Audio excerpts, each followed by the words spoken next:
రేవంత్ రెడ్డి పరిపాలన విధానం ఎలా అనిపిస్తుంది తెలంగాణ? ఎవరు చూసుకుంటున్నా ఎవరి రాజకీయాలు వాళ్ళవే చూసుకుంటుంటారు కానీ కొన్ని రోజులు అవి ఉంటాయి, కొన్ని రోజులు ఇవి ఉంటాయి.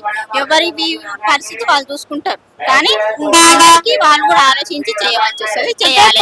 కొన్ని పనులు ఇస్తున్నారు, కొన్ని పనులు అయితే లేవు. వాళ్ళకి కూడా వాళ్ళ దగ్గర కూడా బడ్జెట్ ఉండాలి, బడ్జెట్ బట్టి పని చేస్తారు వాళ్ళు కూడా. అంటే పోయిన గవర్నమెంట్ లో సన్న బియ్యం ఇస్తాం అని చెప్పి కానీ ఆయన ఇంకా తప్పిండు కాబట్టి ఈయన ఇచ్చిండు కదా, ఆయన ఇచ్చేది ఈయన ఇచ్చేది ఈ సంవత్సరం వస్తే.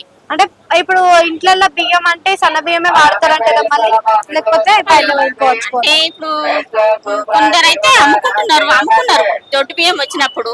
కొంతమంది అందులో ఉన్నారు, కొంతమంది తీసుకుపోయి తినటోళ్ళు ఉన్నారు, కొంతమంది అమ్ముకున్న వాళ్ళు ఉన్నారు. ఈ నెలలో అయితే ఎవరి ఇళ్ళలో వాళ్ళకు సన్న బియ్యం వచ్చేసినాయి. ఇప్పుడు ఫ్రీ బస్ ఉంచడం మంచిగా ఉందా తీసేయాలి? కానీ ఇది కష్టమే, కొందరికి ఇబ్బంది అవుతుంది, కొందరికి ఇబ్బంది అవుతలేదు. కానీ కాలేజ్ పిల్లలకైతే సేఫ్టీ, ఎందుకంటే మమ్మీ డాడీల దగ్గర మనీ ఉండదు కాబట్టి.